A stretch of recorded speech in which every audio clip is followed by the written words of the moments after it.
Hi everyone, तो कैसे आप सब। आई होप कि आप लोग मस्त स्वस्थ एवं दमदार होंगे। तो आज हम बात करेंगे क्लास 10th का फर्स्ट चैप्टर जिसका नाम है प्रकाश का परावर्तन और उसका एक छोटा सा टॉपिक जिसका नाम है समतल दर्पण। तो समतल दर्पण के बारे में पिछले लेक्चर में बता चुके थे। इस वीडियो में हम यही बात करेंगे कि इससे रिलेटेड क्वेश्चन के बारे में, उससे रिलेटेड क्वेश्चन कैसे पूछा जाता है, उसका लैंग्वेज क्या होता है, क्या क्या पूछा जा सकता है, उसके बारे में। तो आइए स्टार्ट करते हैं। तो हम इससे पहले बता चुके हैं कि ये चैप्टर ये जो क्वेश्चन है वो किससे रिलेटेड है, समतल दर्पण से। अब समतल दर्पण क्या होता है, तो समतल दर्पण एक ऐसा दर्पण होता है जिसका जो परावर्तक सतह होता है, परावर्तक सतह मतलब क्या, जैसे प्रकाश की किरण जाएगी वापस लौटकर उसी माध्यम में लौट जाएगी, तो वैसा दर्पण जिसका परावर्तक सतह एकदम समतल हो। समतल मतलब एकदम सीधा रहेगा और यहाँ से लाइट को यहाँ से अगर यहाँ पे डालेंगे तो यहाँ से जो लाइट होगा वो क्या हो जाएगा, उसी माध्यम में फिर लौट जाएगी। तो इसी को बोलते हैं प्रकाश का परावर्तन। तो समतल दर्पण क्या है, तो समतल दर्पण सभी जानते हैं कि समतल दर्पण एकदम सीधा होता है। इसका जो परावर्तक सतह होता है सीधा होता है और इसका जो एक भाग होता है वो रज्जित किया हुआ होता है। रज्जित किया मतलब पेंट किया हुआ है। ये क्या बन गया, एक समतल दर्पण बन गया। क्वेश्चन में पढ़ेंगे, क्वेश्चन में क्या है, एक समतल दर्पण है, समतल दर्पण के सामने कितना सेंटीमीटर की दूरी पर वस्तु को रखा गया है, 10 सेंटीमीटर। जहाँ पे नंबर है पहले नंबर को चूज कर लेंगे क्योंकि नंबर ही होता है जो कि इम्पोर्टेंट होता है। लैंग्वेज भी समझना बहुत ज्यादा इम्पोर्टेंट है, लेकिन नंबर पे फोकस करने से क्वेश्चन थोड़ा जल्दी बनता है। तो यहाँ पे 10 सेंटीमीटर की दूरी, इसका मतलब ये दर्पण है, दर्पण से 10 सेंटीमीटर की दूरी पे क्या होगा, वस्तु होगा। तो दर्पण है, दर्पण से कितने सेंटीमीटर की दूरी पर, 10 सेंटीमीटर की दूरी पर कोई एक वस्तु होगा। अब वस्तु का कुछ ना कुछ तो ऊंचाई होगा ही, ये मान लेते हैं वस्तु है। ठीक, कितना सेंटीमीटर की दूरी पर है, 10 सेंटीमीटर।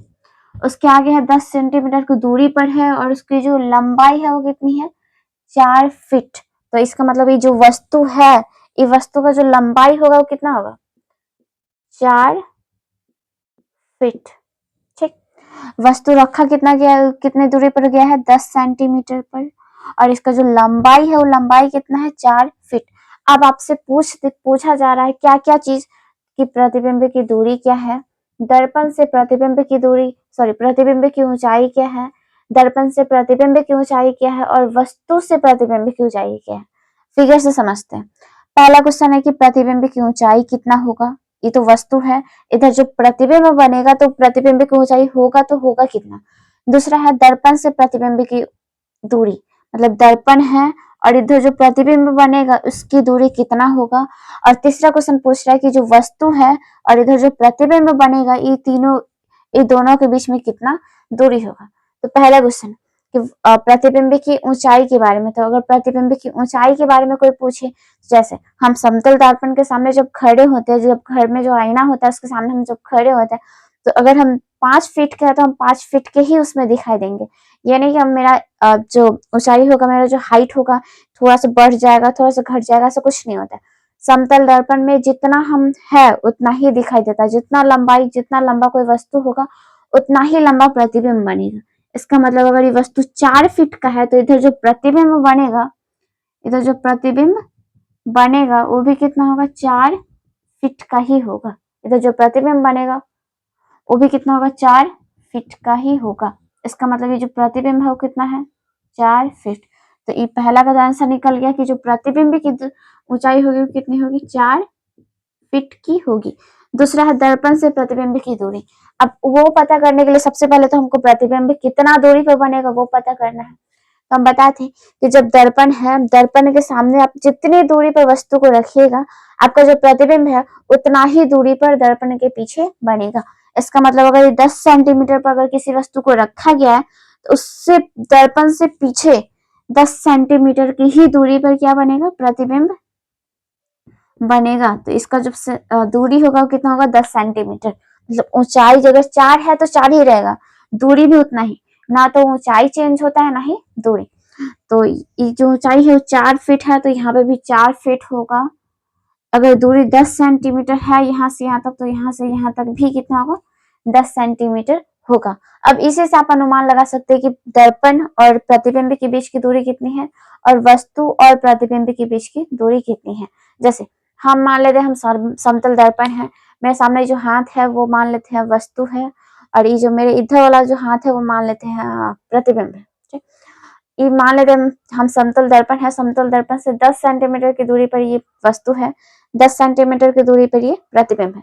पहला क्वेश्चन पूछ रहा है कि दर्पण से प्रतिबिंब की दूरी, मतलब हम दर्पण है, दर्पण से प्रतिबिंब की दूरी कितना होगा 10 सेंटीमीटर।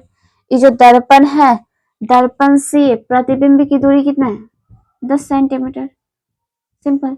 दर्पण से प्रतिबिंब की दूरी पूछे या फिर दर्पण से वस्तु की दूरी पूछे, दोनों का दोनों कितना है 10 सेंटीमीटर। आगे पूछ रहा है वस्तु से प्रतिबिंब की दूरी, मतलब ये जो वस्तु रखा हुआ है इस वस्तु से यहाँ जो प्रतिबिंब बना है वो प्रतिबिंब के बीच की दूरी कितनी होगी, अनुमान लगाइए। यहाँ से लेके यहाँ तक 10 सेंटीमीटर, फिर यहाँ से लेके यहाँ तक 10 सेंटीमीटर, 10 और 10 कितना हो 20 सेंटीमीटर। इसका मतलब जो वस्तु है वस्तु से प्रतिबिंब की दूरी कितनी होगी 20 सेंटीमीटर। कभी कभी ये स्पेशल केस में ये चेंज भी हो जाता है, लेकिन मैक्सिमम केसेस में जो ये चीज होता है, जो रूल होता है वो सेम टू सेम होता है।